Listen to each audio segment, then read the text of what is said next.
Welcome to Break Bias. I'm your host, Brad Kramer. It's the 88th episode, the Robert Kubica episode. That's a throwback to my OG listeners when I used to do that for every single episode.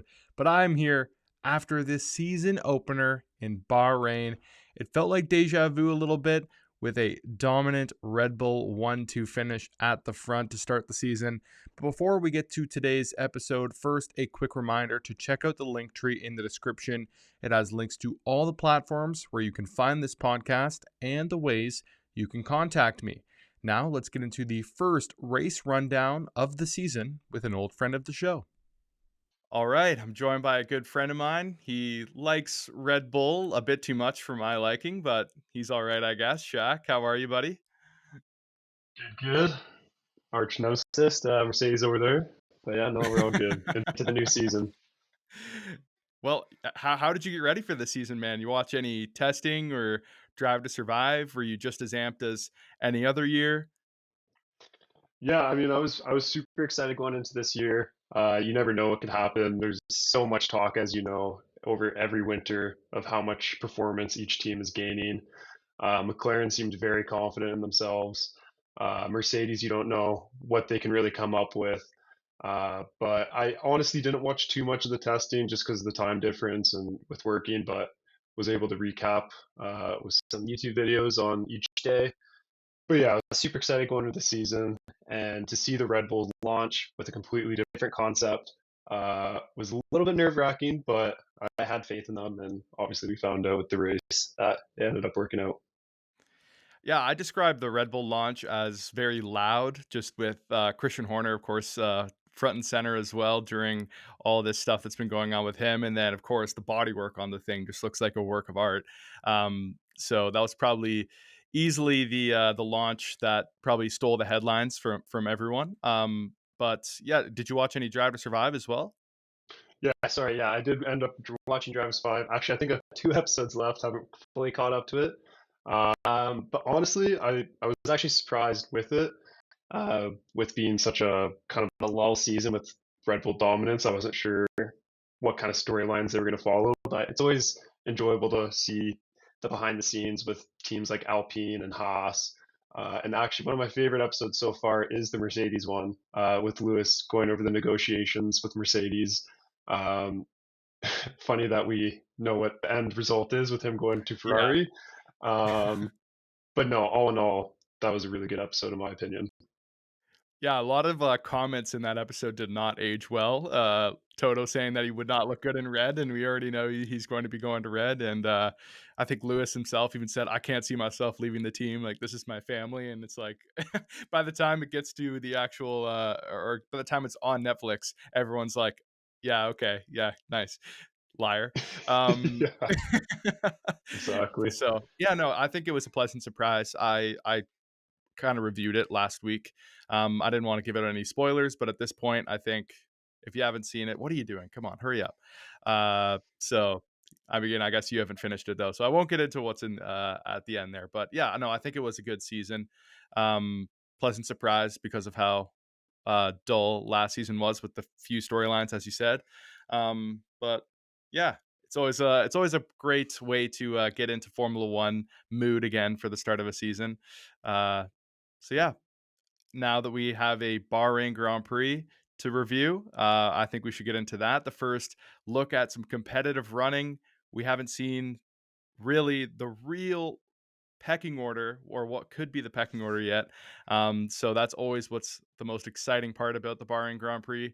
High hopes this year, but maybe a bit of a gut punch for F1 fans hoping for a tighter fight at the front. Except for you, maybe. You're a Verstappen fan, so how are you feeling right now? Fantastic. Like we never left. Wow. Okay, that's not what I wanted to hear. Red. I thought it was interesting. Red Bull not leading in any of the practice sessions though. So leading into qualifying, I think there was even more hope than usual because after testing, the thinking was okay. Red Bull might have a half a second per lap lead on the rest of the field. Red Bull wanted to say it was more like 2-3 tenths, playing it down a little bit, but Yeah, like they were dealing with some issues during practice. I don't know if you saw any of that, but then they turn up in quali, and it looks like a replay of last year over the race. Like close in qualifying, and then over the race distance, a lot more dominant. Um, what did you kind of make of that? Yeah, no, it's a good point.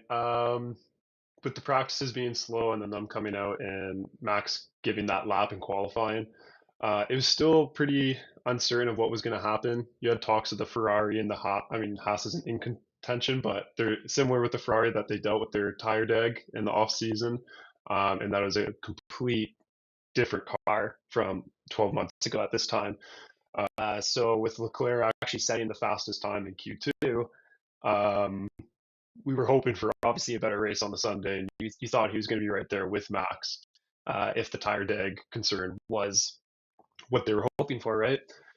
Um, with that said, um, Max and the Red Bulls just took away at the start.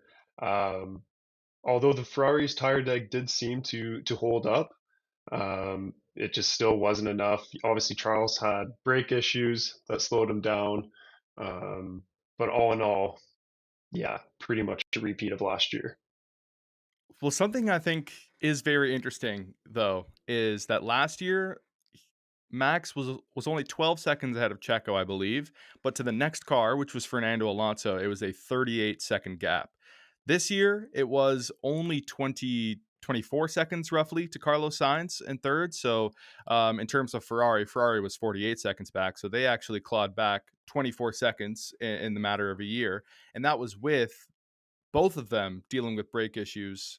Charles a little bit worse. And then we also had Mercedes, dealing with their own problems. It was the first Bahrain Grand Prix with no retirements, but I wouldn't say the reliability was fantastic. I mean, Williams also had problems with their screen and stuff. I don't know if you saw like Logan Sargent. The reason he went off is because his brake balance like shot up like 40 points or whatever, 40 degrees. Mhm. So I think it's kind of interesting that it seemed maybe a little bit the same as this year, but the other teams definitely didn't have great weekends. No, yeah, that's for sure. Red Bull had everything put together this weekend, figured out all their issues, and sounds like the first couple practices. Um, I mean, it looks like a true representation of where the kind of grid sits right now, but I don't think it's nowhere close to the true representation of how close they are to Red Bull. But I mean, it's so hard to say. Like you said, Max was 20 seconds ahead of Checo and about 24 seconds ahead of Sainz. But Max isn't going full out that entire time. He could have been 15, 20 seconds ahead of Checo if he was really pushing. And that's the scary thing is you really saw him push for the first 7, 8 laps, and then for the first 3 or 4 laps after getting new tires, right? So he was just controlling the race, keeping his distance ahead, but you don't really know the true pace of that Red Bull, even with Ferrari and Mercedes woes they went through over the weekend. So it'll be interesting to see how Saudi comes. Should be a stronger track for, let's say, McLaren and Ferrari um, to see how much that gap closes up. But it's hard to say at this point. Yeah, I think the saving grace for some of the teams is that Bahrain is probably the most Red Bull track there is almost across the entire calendar in terms of just how rough the surface is. Red Bull's biggest strength easily, and Max Verstappen's strength as well, is the tire management. And that's something that I think the other teams deal with a lot more. At a smoother surface in Jeddah, it should be a lot better for Ferrari and McLaren in theory. We'll see when we get there. But I wanted to talk to you a little bit about Checo as well, because I feel like it was a bit of a classic Checo weekend, wasn't it? I mean, didn't qualify great, quite a few tenths off of Max there. And then he was fine on race day. I think he did exactly what he needed to do, but still not quite as quick as Max. And if you compare it to last year, he was a little bit more on it. So I feel like the fact that he was 22 seconds off instead of 12 might be a bit of a bad omen for the season. Yes and no. I think Checo, what Red Bull needed Checo to do was to finish P2. That was pretty much the goal for him. So he achieved that, obviously. Got through the order pretty quickly and efficiently. Didn't get held up behind anyone for too long. So if Checo can just continue to do that all season long, maybe pick up a podium when Max, if he ever falls off or if something happens to pick up that win, that is his role. As long as he finishes P2 or on the podium, his seat should be fine for next year. And that's not what Daniel Ricciardo, Yuki Tsunoda, Liam Lawson wants to hear, but that is his ultimate goal is to just be behind Max. I don't think it really matters what the deficit is between him and Max, just because I don't think there's any driver on the grid that can actually close that gap to Max in the same car. Um, so yeah, I think he did exactly what he needed to do, and he just got to continue that for a full season and not just do it for the first 10 races. But if you think about, what we just talked about and how the other teams should be closer at some other tracks coming up, Carlos, all things considered, was still 3 seconds behind the Red Bulls in the end. And I would argue that Red Bull having the extra soft at the end also was huge for Checo and making sure he kind of cruised home to P2. Yes, it was still a dominant 1-2 for Red Bull. And as you said, that's exactly what they want him to do. But I feel like the pace there could be a bit worrying for the tracks coming up.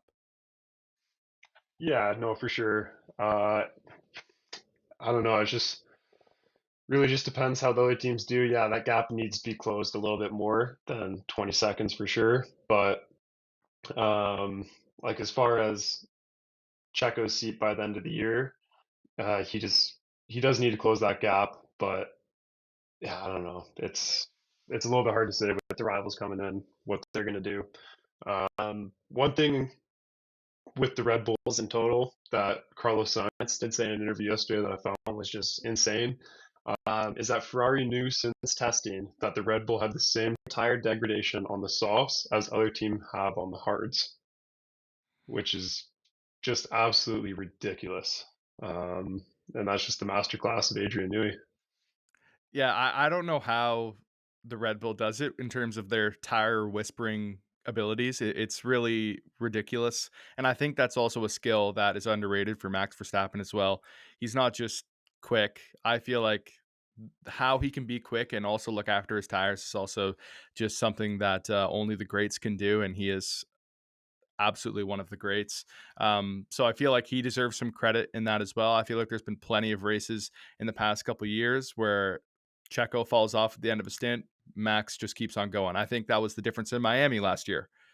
Mhm. I mean, I think it was, I don't remember exactly, and I don't want to get in too much into Miami 2023, but I think it was like Max was on older hard tires and Checo had already come into the pits and Max was still going faster.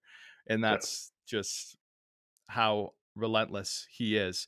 But yeah, it should be interesting to see how the Red Bull pairing goes in terms of Checo closing that gap. It's still one race, but I just feel like he usually starts so strong. It's been something that he's done the past few years in a row, and this is probably his weakest start. So I just worry a little bit there. But we can move I on I think real or, quick with sorry. sorry, I think real quick with that is it's hard to get a full representation of where he is at.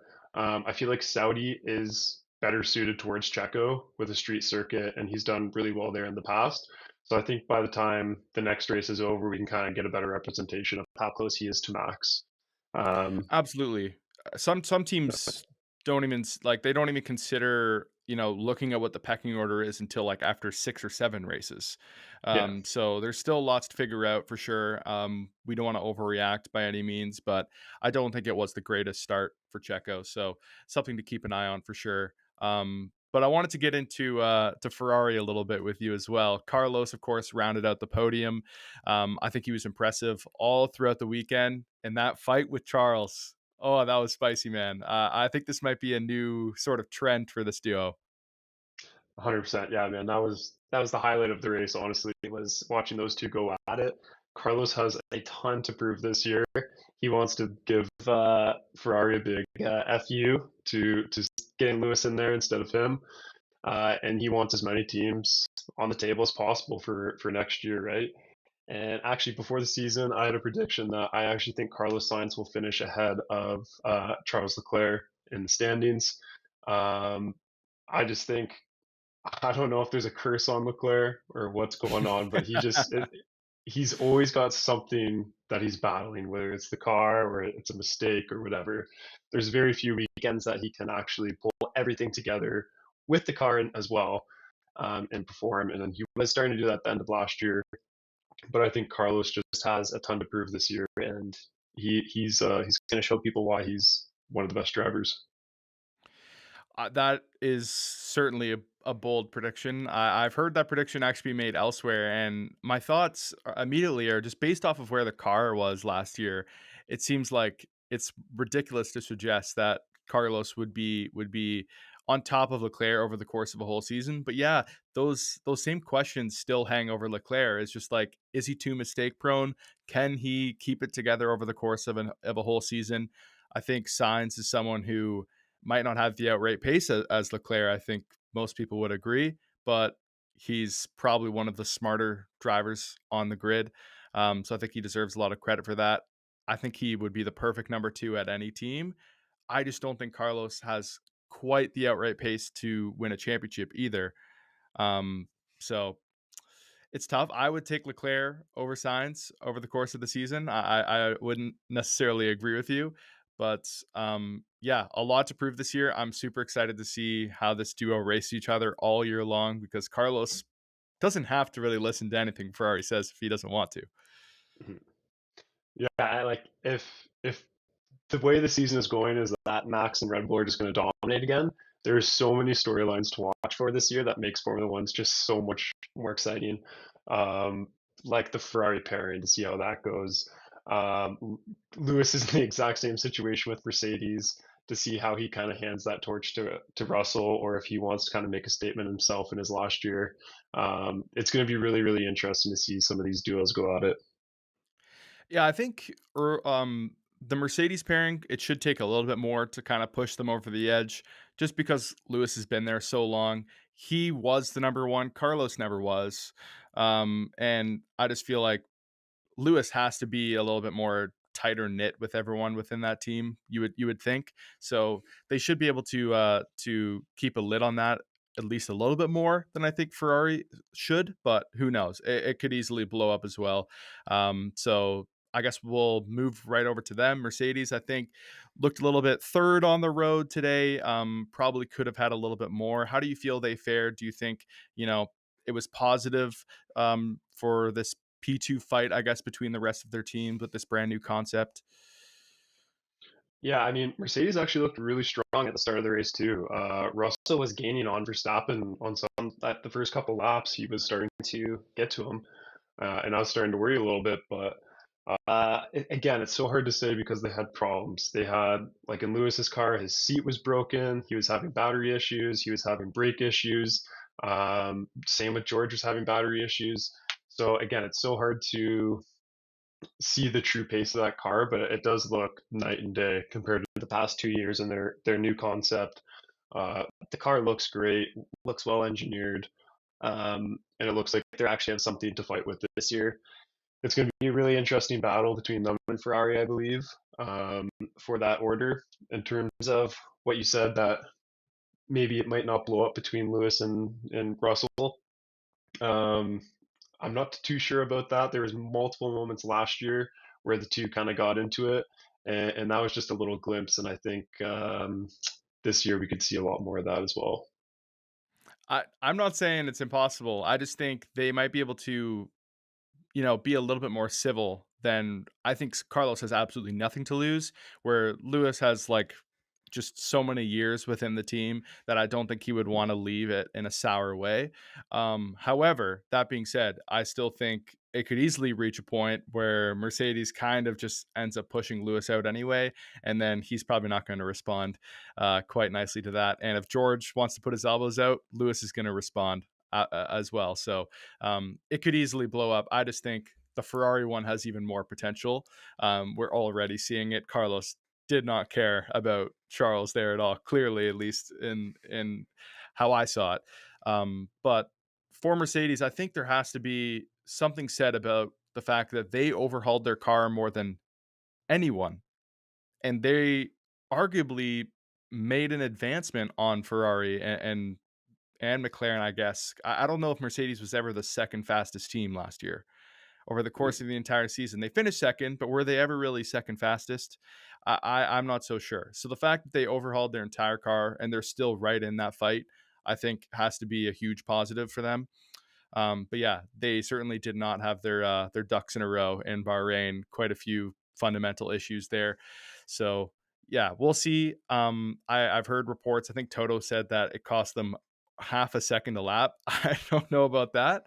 He might be exaggerating a bit there, but it definitely had some impact on their performance, the power unit stuff. So we'll see in a few more races how they fare. I wanted to ask you about McLaren as well. Kind of the only other team really even close to that fight or in with Red Bull. I think they probably seem to be fourth fastest here.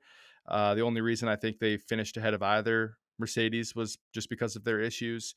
So, yeah, I expected more from this team in the offseason. I initially had them second in the constructors and I moved them down after testing. So, what did you expect more from McLaren? Yes, I did, especially with all the positive energy coming out of that camp. Both drivers seem pretty ecstatic about the car, their new concept, some additions they were adding as well. Lando signing a big contract, obviously believes in the team. So yeah, I did expect more. At the same time, as Bahrain's never been a strong race for McLaren. It's one of their toughest tracks on the calendar. So with that being said, with testing and the race, it's kind of hard to say where that true pace is. But again, it's a complete 360 of where they were last year at this point. They seem to have a car that works. It just depends on, I think, the circuit for them. It's pretty track specific. So I guess we'll see. They should be a lot stronger next weekend in Saudi Arabia. Um, but yeah, I was expecting more, but I don't think 6 and 8 is really that bad for them with being in one of their worst tracks of the season. Yeah, and I mean, if you kind of make the comparison as to where they were in Bahrain last year, if the improvements that they make from Bahrain to the rest of the season are the same as this year, they'll be winning every single race for the rest of the year. Yeah, exactly. So I mean, 6 and 8, McLaren fans got to be pretty ecstatic with that after the last 2 years of just absolute Bahrain nightmares. So maybe they've Mhm, somewhat exercised the demons at that track, and now they're only looking forward. But mhm. yeah, I don't have as much to say here. I think Lando could have qualified much better. I think he could have been front row. He made another mistake in qualifying, which is I would say it's starting to become a bit of a pattern with him. I feel like every time he has a chance for pole or front row, he always messes up the last lap. Am I crazy to say that? No, yeah, you're 100% right. He is pretty mistake prone when it comes to the qualifying. Um, But yeah, I don't know. We'll see. I think McLaren is really strong this year. I do have a lot of hope for them, and I think the battle for second is honestly going to be neck and neck with Ferrari and Mercedes and McLaren. I truly believe that they're going to be in that fight and not just immediately go to like fourth or fifth. Yeah, I think a whole season of these three teams being really close is going to be electric. Whether they really push Red Bull remains to be seen, but I think these three will be fighting all year long, and that is something definitely to look forward to for Formula One fans. So yeah, I guess based on the qualifying and the race, man, it's just one track. As we said, we don't want to overreact too much. But who are you most worried about that's going to catch your team or catch your number one man out in front at some races this year? I honestly don't think there's anyone or any team that's going to.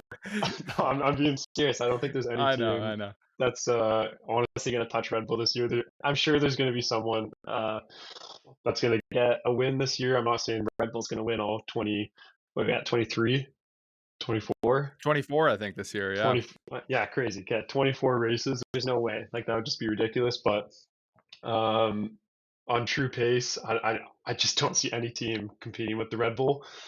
But I do see Ferrari and McLaren being like neck and neck with that second, and we'll see where Mercedes is as well. It's really hard to say. um Yeah, for audio listeners there, I was just clutching my heart. That was heartbreaking, but, yeah, I think you're probably right. At certain tracks, 'cause at least if you're gonna over the course of the season, I agree with you. No one's going to touch Max, but I'm just hoping for at least a few more races for him to be challenged at, and I think the McLaren and the Ferrari have certain tracks or certain characteristics where they'll be strong at certain tracks. Like we might turn up in Japan and McLaren might be right up there. Who knows? I think that's a track that they love. Same with Qatar. They performed super well Mhm. there last year. Ferrari's going to go all out at Monza. You know they're going to be ready for that race. So you're probably right. It's hard to say what sort of track Mercedes is going to be really strong at I this think point. Mercedes is very just consistent with all the tracks, whereas McLaren and Ferrari are very strong at specific tracks.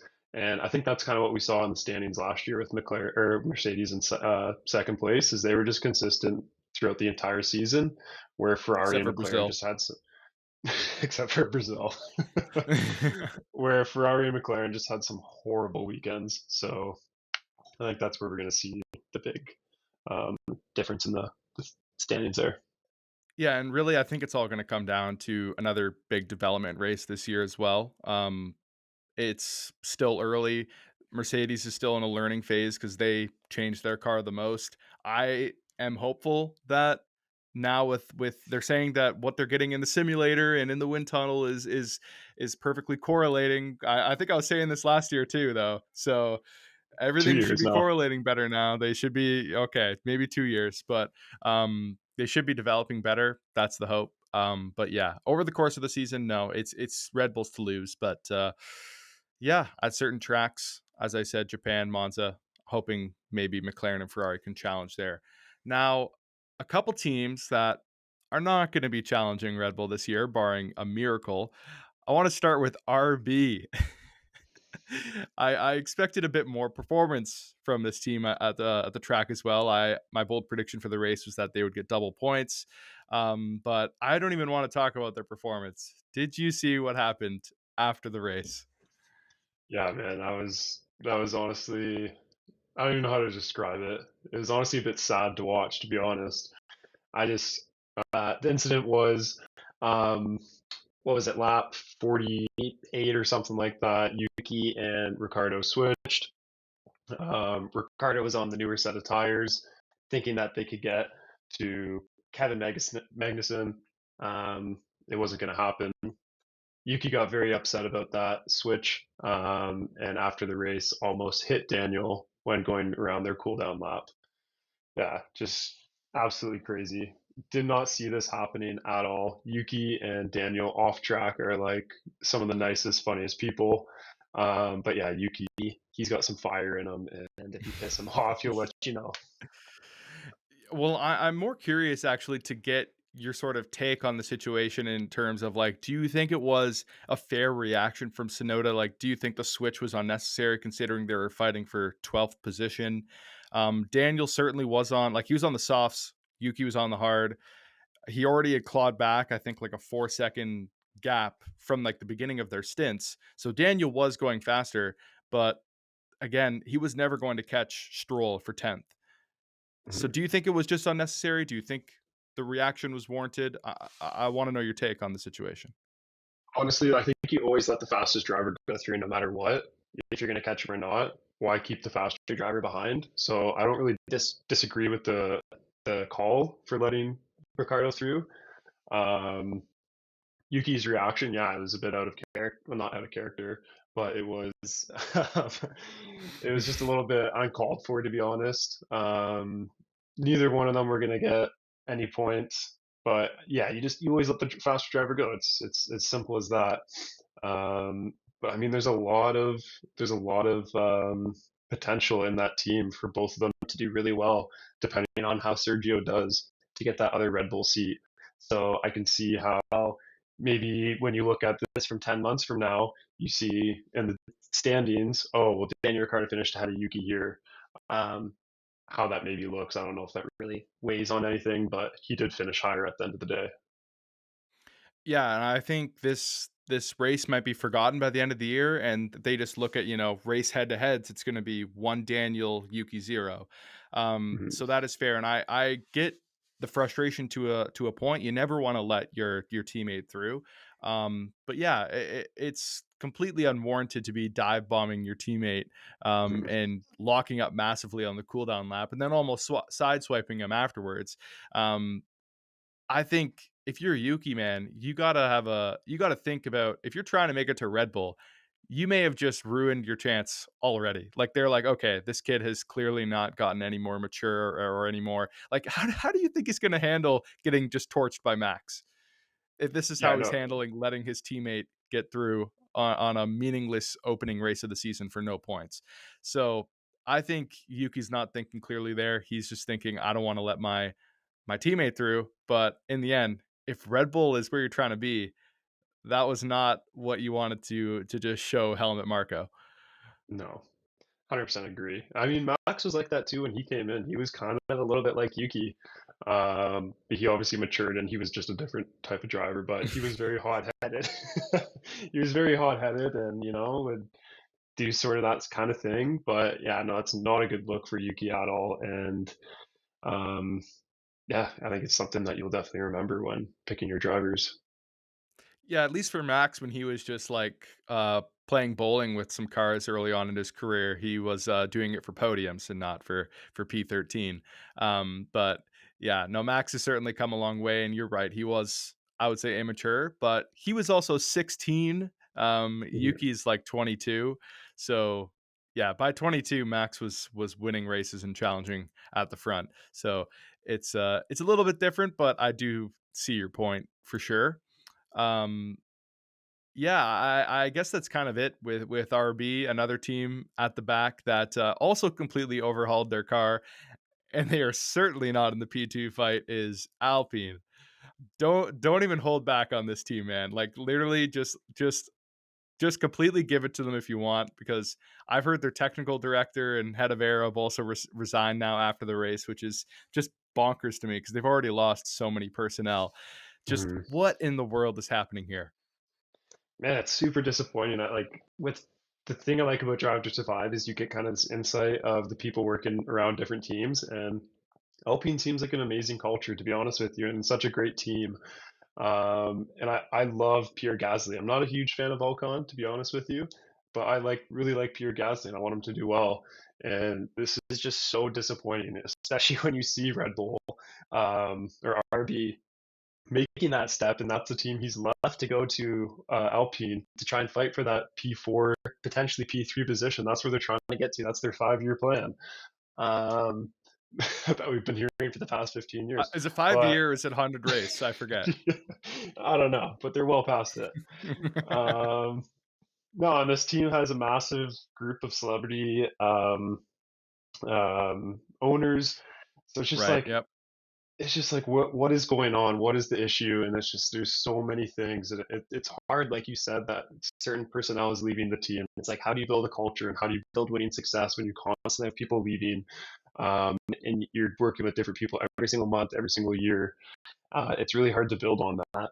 So yeah, super super disappointing. I really hope they can figure it out. Their car is so fucking heavy, covered in carbon, and they've gone the complete wrong way.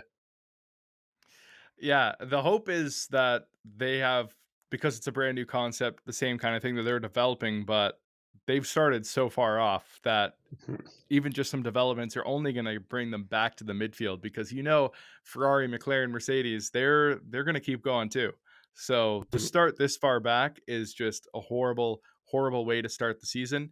Um, and you mentioned Drive to Survive. I think, one of the funniest moments of the entire season was the very first episode where Aston Martin gets the podium, and then it just pans to the Alpine guys, and they're like, "How in the hell did they did that?" And Otmar's like, "They signed a bunch of Red Bull engineers. We Yeah, got to do that, man." yeah, that was a great moment. I think that says so much about Alpine though, because they just think that they can solve their issues just by snapping their fingers and doing one thing like signing Red Bull engineers. I think your take on their culture is very interesting because I think sure they're trying to build a new culture, but the culture has to be the problem. That's why people are continuing to leave. if it was a good work culture and they really thought that, okay, maybe we made bit of a mistake, or yeah, we missed our targets, but you know what? I believe in the people that I'm working with. I believe in the management that we have. People would stick around, but that's clearly not what's happening here. There's got to be some sort of disconnect between, I don't know if it's like the larger Renault group and the team. I don't know, but this team seems more corporate than ever, in my opinion. And that's, I think, the problem that they have. I don't know how passionate they really are about racing anymore. Yeah, no, it's sad to hear, and it also doesn't help you when you have the worst engine on the grid. That's very true. Um, so I think that's a major component to it. I just said the thing about the culture is because what I've read and I've heard and listening to the race, they've said multiple times that there's amazing people that work at Enstone. And then watching the Drive to Survive, it just seems like a really good team personnel, but obviously there's something wrong there with the management or with the between them and Renault, where I don't know what's going on, but they're not even standing still while the teams are going forward. They're taking steps back, and that's Yeah, 5 times harder to go anywhere forward in Formula One. it's a complete mystery, and for 10 years, their engine department has just been so behind. So it is disappointing. I think it's just crazy to like think that they're like the fourth works team or whatever, or the fifth. I don't even remember. And they're just so perennially behind. It's been almost 20 years now since they've won the championship. I don't think there's any DNA from that team at all left here. So yeah, it's just crazy what's going on there. Do you think there's any chance they're in Formula One for the foreseeable future? Think they might sell? It's early days.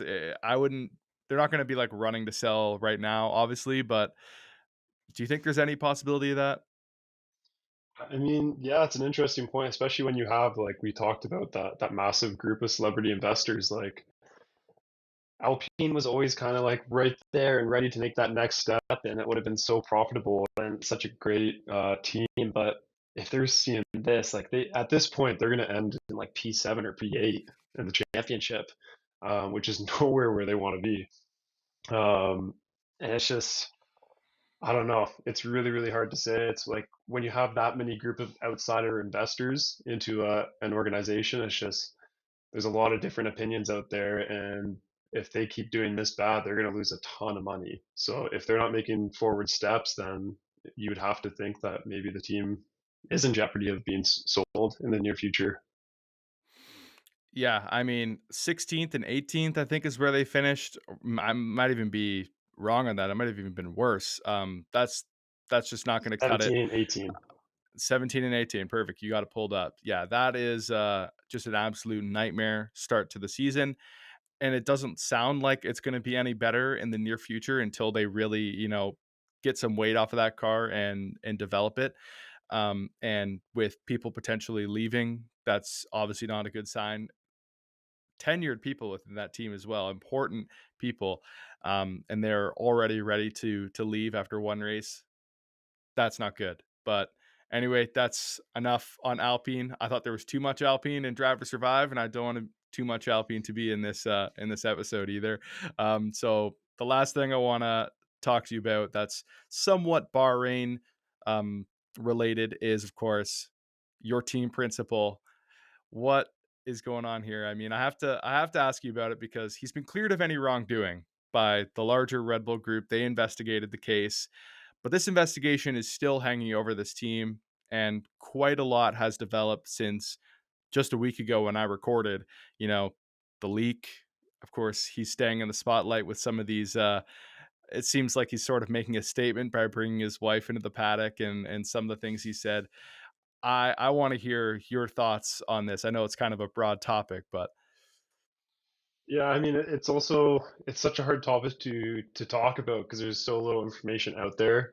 Um, so it's hard to actually get a full opinion on it. I mean, I love Christian Horner.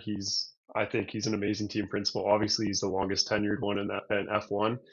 He is, in my opinion, the glue to that team. He's known it from the very start. He knows what the dog days are. He knows what tough times are, the hunt for Mercedes in the late teens, and then now to be back on top, like he has been through it all. But it is a massive question mark if he leaves. Will Adrian Newey leave because they're very close together? Um, Jos Verstappen has come out and said that Horner needs to go. He's making it very vocal, his opinion that he needs to get out. I've heard there's different opinions with the Red Bull organization versus Red Bull Racing. With the Red Bull organization saying that they would like to see him go, but the Red Bull Racing saying that they would like to keep him. We're definitely not hearing the end of this. Obviously, with the leaks coming out, the uh, lawsuit was settled, but with the leaks coming out, obviously someone in that party uh, thinks that there's unfinished business and that they wanted to get this out there. So I don't think this is the end of it. Ford's If I not had happy. Ford's not happy for 2026, they're coming in to join Red Bull. They want him out. They don't want anything to do with this. So yeah, no, it's a massive question mark. And if I were to give my prediction, I don't think we're going to see Christian Horner with the team. Um, for next year or potentially even sometime this year. I think he's going to go, and it's just what kind of implications does that have with other personnel in Red Bull? It's honestly it really sucks being a Red Bull fan to see how this is going to go and who's going to potentially leave because of it. Well, yeah, I kind of had I tried to talk about this a couple episodes ago, and you're absolutely right saying that there's no details to go off of, so it's hard to say. But with Red Bull doing their own investigation and clearing them of any wrongdoing, it's pretty much all we have to go off of right now. Um, I always said that if he's not really not guilty, and this investigation is going around the team, like it's obviously very unfortunate, and to see him leave Red Bull would be a travesty and such a stain on his incredible legacy. As you said, he's the most tenured F1 team principal. He's been around for so long. He's a legend of the sport at this point. Mm-hmm. Um, However, if he did do the things that he was accused of, then yeah, he doesn't deserve to be in his post. I can't believe that they kept him front and center throughout the entire investigation. It's so strange to me. Like, when have you ever seen any company executive stay in the limelight throughout such a rigorous investigation? It just never happened. So for me, that felt like a Horner decision to be like, I'm not going anywhere. I'm innocent, and I'm going to be confident in my innocence by staying in the limelight. And that was the craziest thing to me. And like, do you think that that's why he brought his wife into the paddock and has said some of the things he said in his post on Instagram? Like, do you think this is still him making a statement, being like, I'm not going anywhere? Yeah, I think he's going the route. I'm innocent until proven guilty. Um, Continue on with business, and it is like if he, like you said, if it is if the things that he's done are true, then yeah, he 100% deserves to be canned by Red Bull. Like it's unacceptable for anyone to do something like that. But he's just going with the flow, see what happens, and hopefully everyone just kind of forgets about it, or he can pay off people. I don't know. Like it's a really weird situation. But yeah, the statements he's made with his wife coming in the paddock. I mean, you got to feel for him too. And again, it is hard for other people to talk about it because obviously he has a family, and I'm sure they've gone through a pretty horrible time with all of this, and with who knows, obviously you don't want to downgrade anything, but what if it is all just um, kind of a speculation or not actually truth? So it's hard to say until more details come out. And we might be speculating a little bit here, but you would have to think that some people in that Red Bull team, all throughout Red Bull Racing, some people are not going to believe what the even the conclusion of the investigation, right? Like, you would think that some people working for Red Bull are a little bit worried about what's going on. What implications do you think this might have going forward? I know you kind of predicted that Horner might not stay with the team. Obviously, a lot of pressure from Jos Verstappen to get him out. Um, if Horner leaves, what do you think will happen? If Horner stays, what do you think will happen in terms of the rest of the team, Verstappen, Newey, and all the other team members at Milton Keynes? I think if he stays, I honestly think the team will be okay. I think he has strong enough connections with Helmet, with Adrian. Obviously, he was the one to bring Adrian on in the beginning, and he's been there ever since, right? So I think he has enough rapport with people around him that if he does stay, it's going to be beneficial to the team. Um, Obviously, there might be other people, maybe the victim of all this, and some of the people that they know, they may leave because they're saying, well, if he could do this, then what else can he do? And Red Bull didn't make the right decision and getting rid of him. So yeah, it may create more difficulties in the inner organization of Red Bull. And then the other part of that is if he leaves, then like I said, who goes with him, right? It's kind of like the end of the dream team at Mercedes, but in a different way. Like with Corner leaving, he is that main centerpiece. And what happens at that point, yeah, who knows? But yeah, some potentially dark days coming. With do you think Yas is kind of just speaking out by himself, or do you think this is any reflection of how Max is feeling right now? Like if Horner sticks around, is it Max driving for Mercedes next year or what? Okay, calm down. No, I mean, dude, Yoss has always just spoken his mind at all times. And I don't think there's a lot of times it's not even what Max is thinking. He just always speaks his mind. That's who Yoss is. I don't think it's anything to do with Max or his opinions. Max just cares about winning. He wants to be in the fastest car. Red Bull is that team. If he stays or goes, Max will stay at Red Bull until they are not the fastest anymore or he wants to retire. Fair enough. Okay, I guess Max will stay at Red Bull a little bit longer. But yeah, I don't think he's gonna leave. But I don't know. I feel like Yas has to have some sort of impact on Max. I think, but yeah, I'm happy to hear your take on it. I've been interested to hear that. But we've ran pretty long already, so I think it's time to run through the order of the race and then get to prize, demise, and surprise. So the results in the Grand Prix were, of course, Max Verstappen opening the year with a Grand Slam pole, fastest lap win.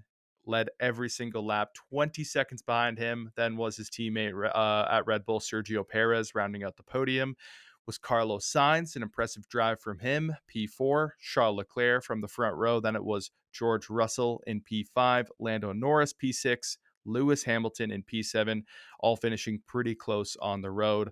Oscar Piastri a bit back from Lewis in P8. Then finishing with double points was Aston Martin, Fernando Alonso in P9, and Lance Stroll in P10. Of course, that is your driver standing, so we can skip over that. Looking at the constructors, Red Bull out in front with 44 points.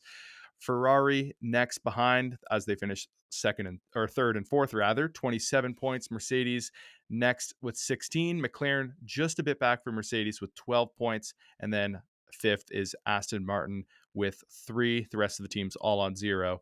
Alpine is in last though because they had the lowest front runner.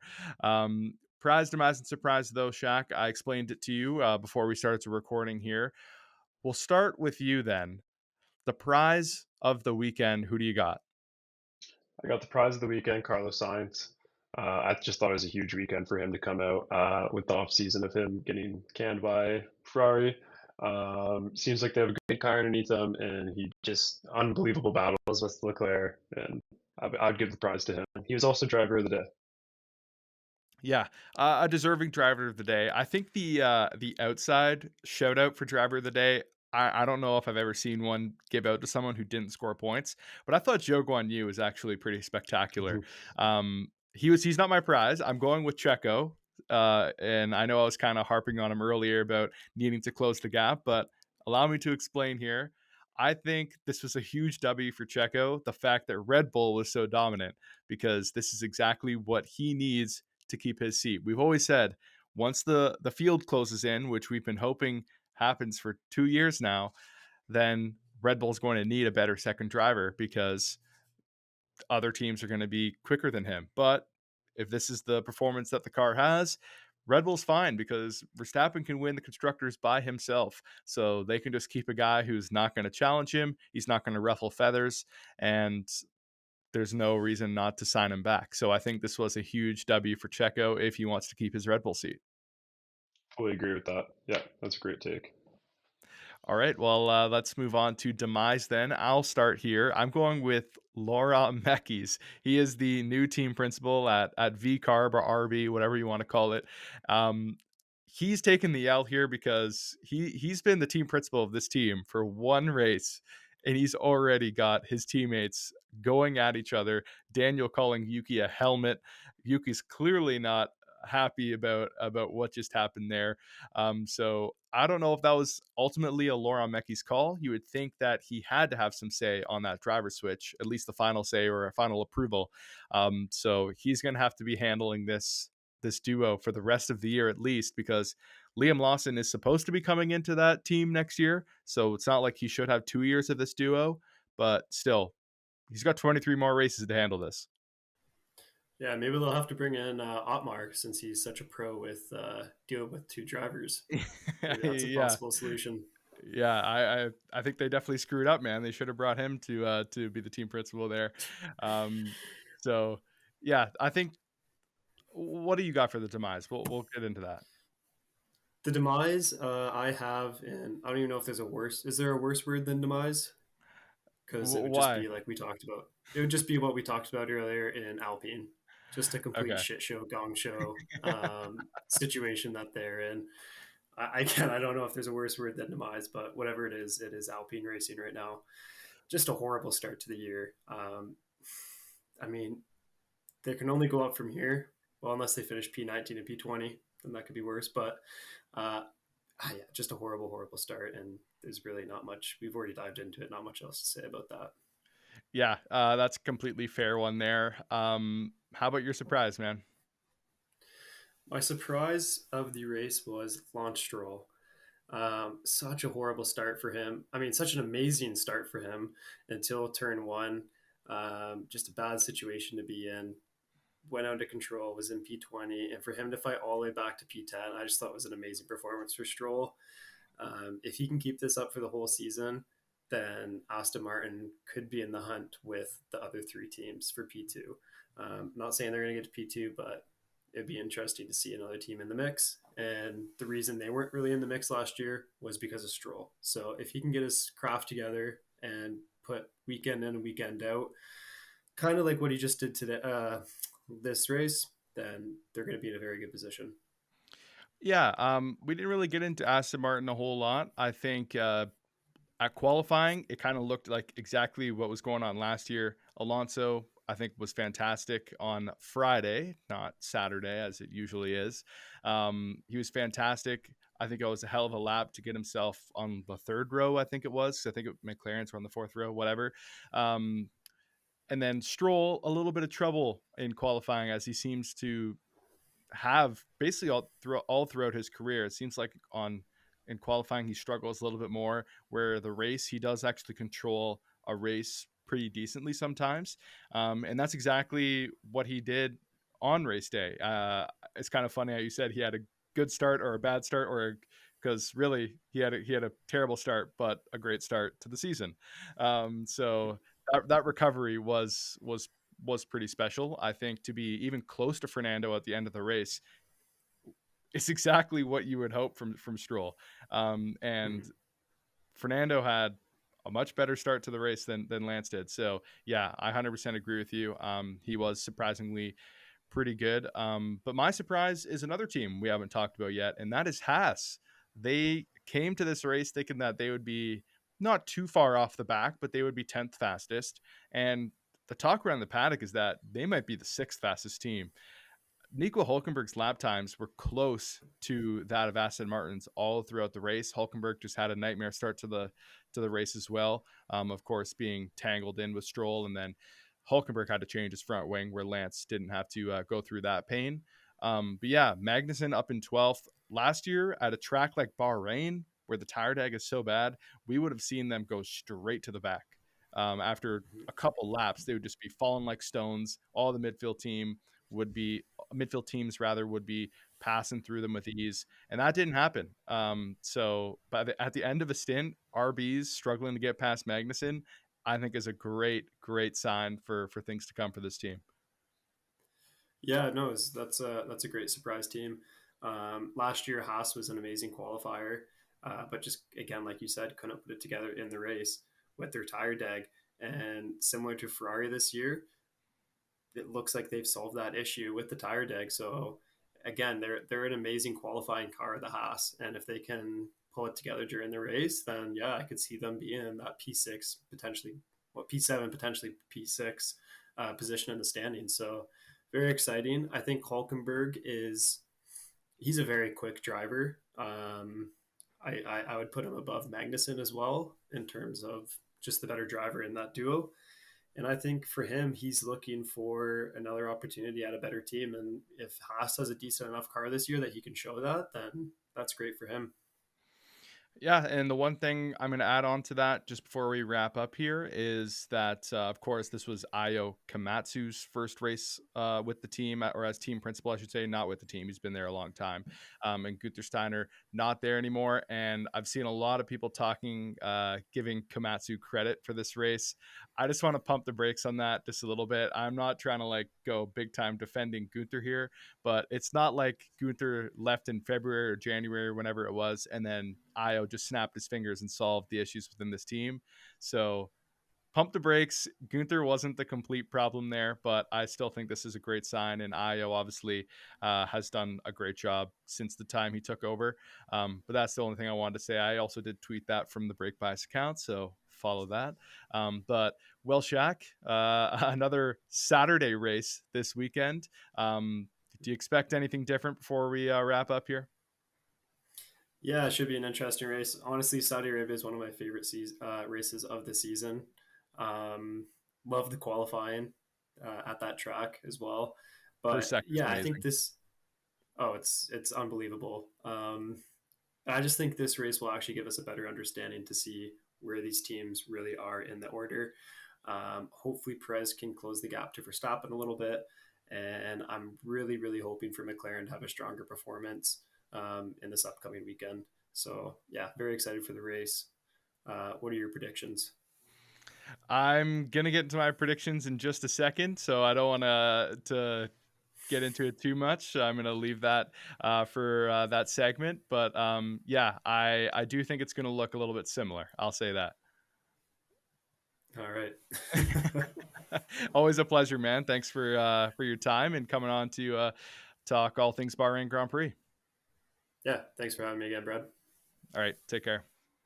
All right, the conversation with Shaq ran a bit long, and I didn't want to get into my predictions for the Saudi Arabian Grand Prix with him, so I had a little bit of a segment here. We heard his predictions. We'll get straight into mine pretty much. I'm just going to give my thoughts on the track. It's the fourth year of the Saudi Arabian Grand Prix, the tight, high-speed street track that it is. Maybe that's been overtaken or the identity of that has been stolen a little bit by Vegas, but I still think Saudi Arabia is an absolutely thrilling track. As Shaq mentioned, it's fantastic to watch in qualifying. Sector 1 is an incredible circuit to watch an F1 car at its best. So I think it can definitely create some good racing, especially with its 3 DRS zones. Looking forward to what this track has to offer. Much smoother surface, completely different track for the drivers. So we do not still have a clear picture of the pecking order right now. This circuit, things could look completely different. So that is something to be excited about for sure.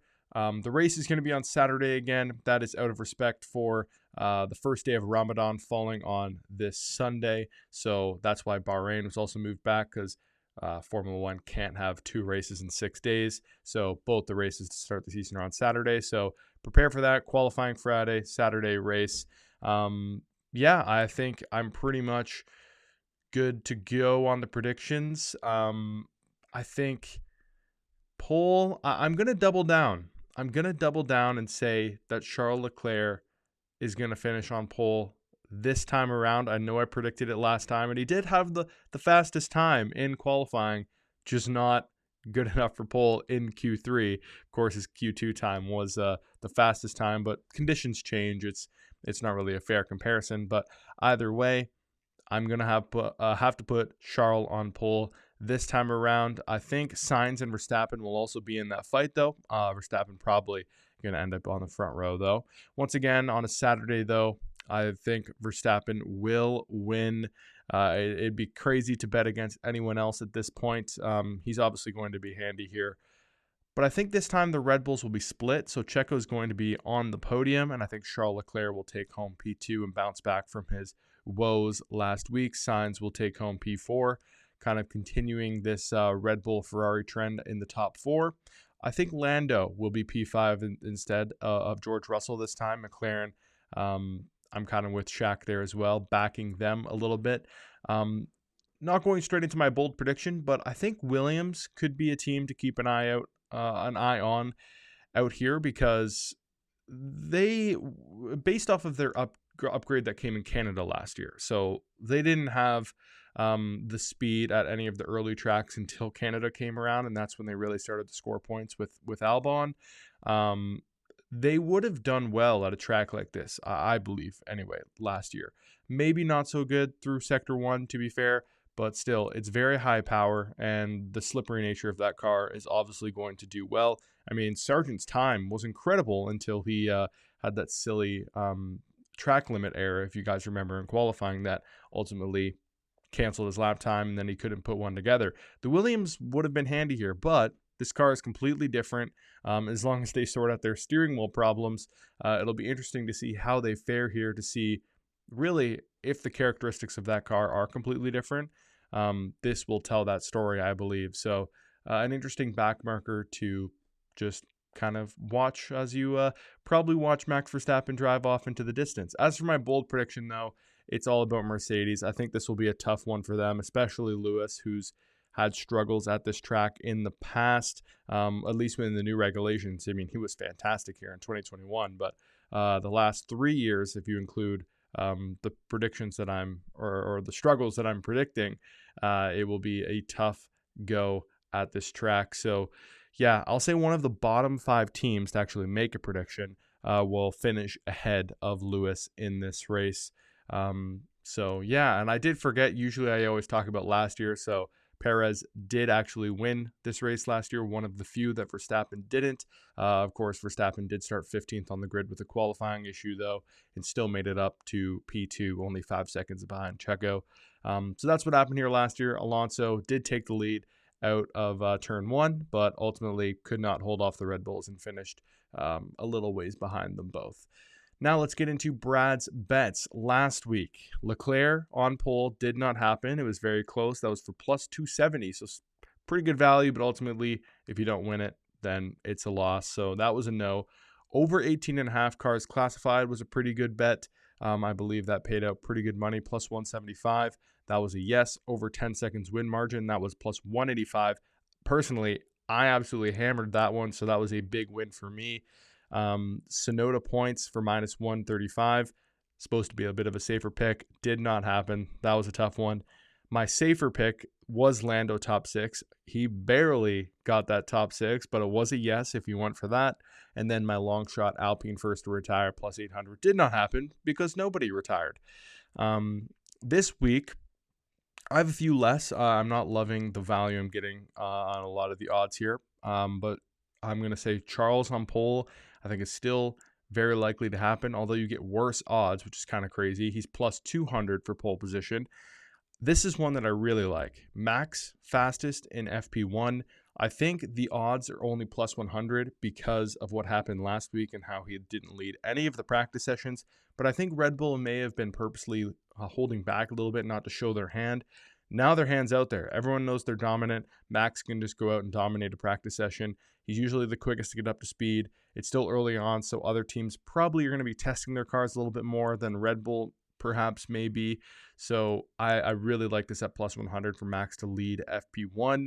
Both Red Bulls to podium. I think Checo might not be as good here, but this is a track that he likes. Red Bull still out in front for minus 120. I think that's pretty good value as well. And then here's a crazy one. I know safety cars, I think, have happened at every single Saudi Arabian Grand Prix so far. We only have 3 sample sizes, though.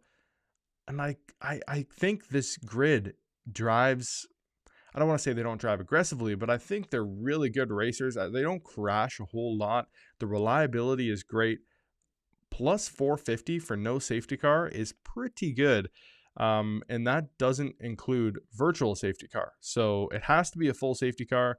The only worry is debris because it's such a narrow track that if a bit of debris sprays out onto the track, it might have to be a full safety car to recover. Any crash is going to be a safety car, maybe even a red flag, but usually safety cars precede red flags. So it is risky, but for plus 450, I think that is fantastic value. So if you're a value chaser, instead of just predicting what you think will happen, this is a bet for you. The long shot, I didn't love a whole lot here. I just think Lando fastest lap could be on the cards. If Mercedes are struggling, I could see him kind of falling in a if he's in that fifth spot and he has no positions to gain anymore, he could maybe pit for that fastest lap and pull it off. I think the car will have the speed to do it. So for plus 1,000, I don't think it's a terrible bet, but it's likely going to be one of the Red Bulls, isn't it? So yeah, that's going to do it for this episode. Thanks to Shaq again for his time. Always a pleasure to hear from him. So yeah, that's episode 88 of Break Buys. I'm your host, Brad Kramer, and I will be back next Monday to review the Saudi Arabian Grand Prix. What a treat it is for my weekend to have F1 back in full swing, and I'm sure it is for you as well. Goodbye.